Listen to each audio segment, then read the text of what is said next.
Like, how do you avoid falling into what I call sort of the outrage industrial complex, right? Which is like this idea that, and it's an idea that a lot of myself and my colleagues have started to really popularize and push out there, and it's this notion that we live in a world in which outrage sells and nuance doesn't. Like, if you want to get to the top of an algorithm, if you want to have your videos at the top of content, you react as quickly as possible. You prioritize almost in some ways less substance and more sort of the performative aspect of commentating and pushing a certain narrative. Um, and what I really was curious about was as I was watching your videos was it seems like you actually don't fall into that trap, and I'm curious as to why you don't fall into that trap, and whether that trap resonates with you at all when you create content. Well, actually, I don't know. I understand totally what you're saying. Especially with short form and TikTok, it's like it's all about, you can't have nuanced exchange of information. The clips, go viral and whatnot. But you could make the opposite case that because of like podcasts that are 3 hours long that are incredibly popular, people are not only starved for nuance, they want to consume more and more of it. They're willing to listen to a 3 hour conversation between two people, right? And there's like just a technological advantage of I can listen to a podcast while I'm going for a walk or doing chores, Yep. and I can keep my attention there. So I don't actually necessarily think that all the incentives point to, or even the strongest incentives point towards the outrage. Some of them do, obviously, with the short form stuff. And also people just like drama, right? Hmm. Like you're familiar with the streamer Destiny, right? The left-wing Yep. streamer Yep. Destiny. Yep. Yes. He's been to A, some of our bridge chapters. Yeah. Okay, nice. Yeah, a Yeah. huge chunk of his draw, including for me, I was interested in this. Is like, man, this guy just puts all of his personal laundry out for everyone to look at, and it's interesting from a psychological point of view to watch someone do this because he's very intelligent, and so there's an element of like I want to see how this plays out, and Hmm. that's not necessarily It's like substantive exchange 21st of century ideas. reality TV It in is some very much ways. so. And Yeah. people have a very contemptuous view of reality TV and some of it, sure. But like the idea of being fascinated with people who are psychologically quirky, let's say, and I put myself in that category. That's not that's par for the course. We're social creatures. Like there's a reason that stuff is popular. Hmm. And you I can say you can actually derive a lot of useful insight from listening to someone who is very intelligent and very transparent just tell you what they honestly think all the time, which is what Destiny does. But there's that aspect to it. The other thing too is it's a short game versus long game dichotomy, where I genuinely believe that I'm playing the long game, which is I don't care if I sound foolish or I look dumb and my ego is unprotected or whatnot, because assuming that I actually want to make a difference in the long run, it's going to be 10 to 15 years before even the slightest marginal real impact starts to emerge. Yeah. I'm more than happy being the fool now to be able to make all these mistakes now to become the kind of person that's able to, actually be of use and substance 10 to 15 years from now. Hmm. Not that I'm like avoiding the substance now. I think I do have a lot of substantive stuff, but I just don't think that. Like I think there's a psychological price to pay for being the outrage person. Like and I am not willing to pay that price.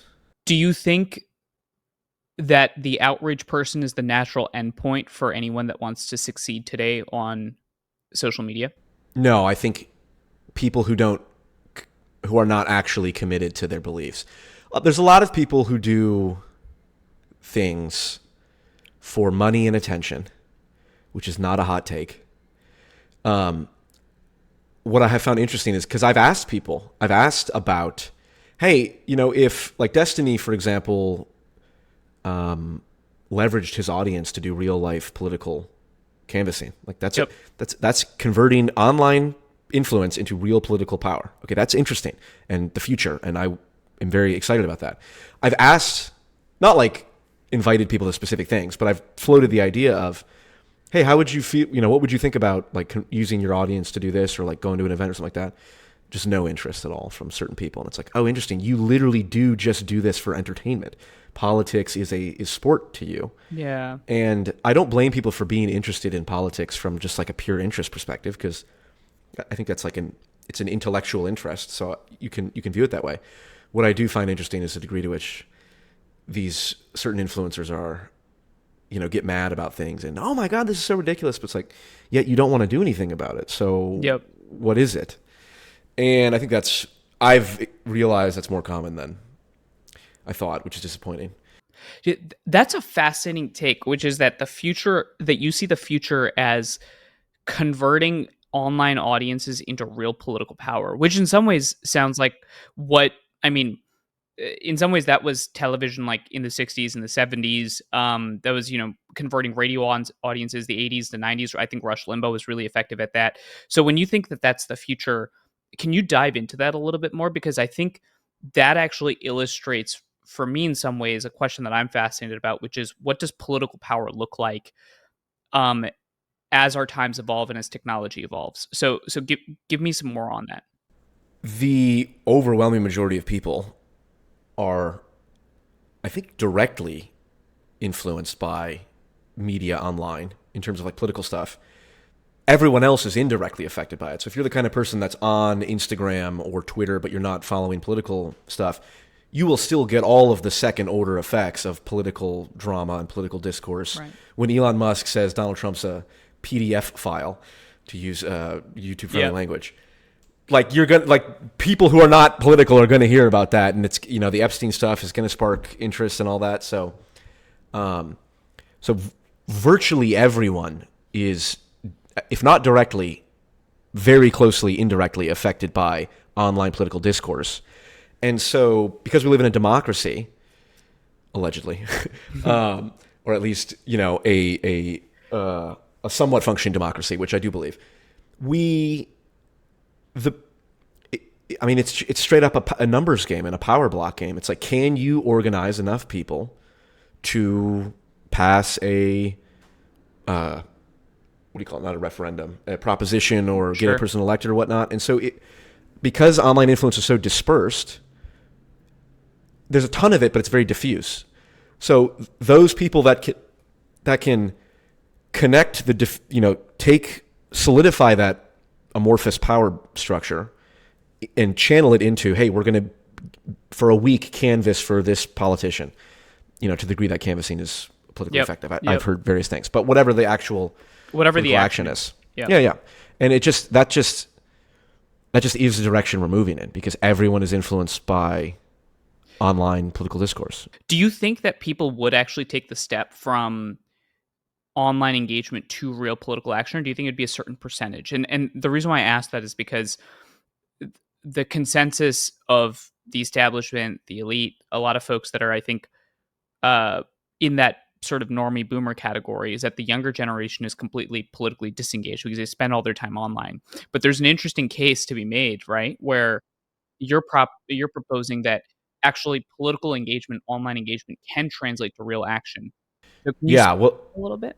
Yeah, so this is a sort of a philosophical problem with the internet, is, especially early on, the internet disproportionately attracts or benefits weird people, right? Socially maladjusted people. I mean, literally, like I'm not making a judgment thing. It's if you can't interact with people, you spend directly, your time on a Reddit forum. Yeah, but anonymously, so you're not engaging in any normal social kind of behavior.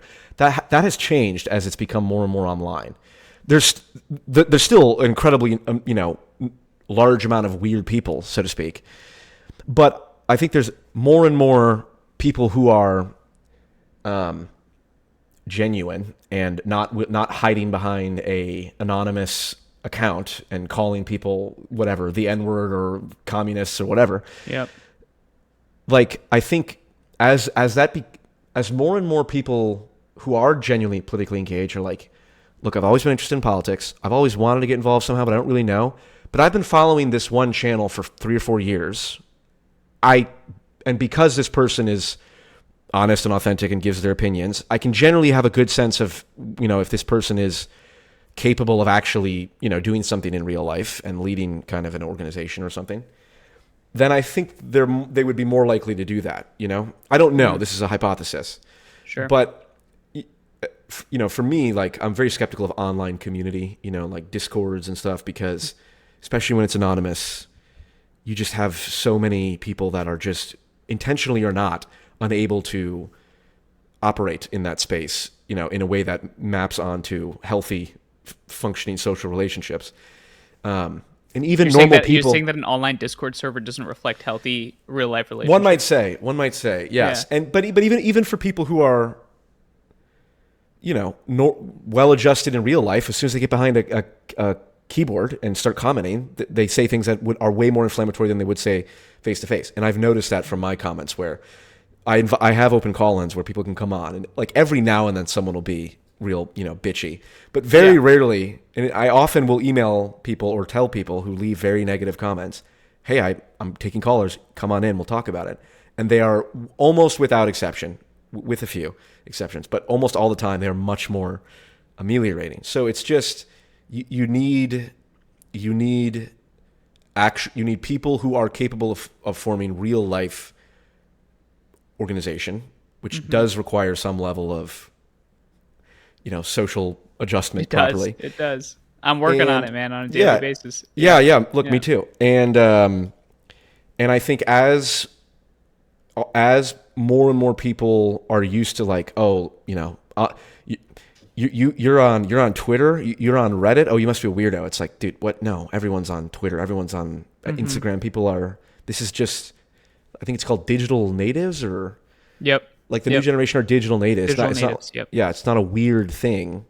And the more people that recognize that, go, okay, now we can actually use this as an opportunity to go, okay, you know, I like Manu. It's like, we're going to, you know, meet up and go do this because I've watched enough of you to know that at the very least, there'll be one person who I can, you know, properly communicate with and, you know, trust and all that.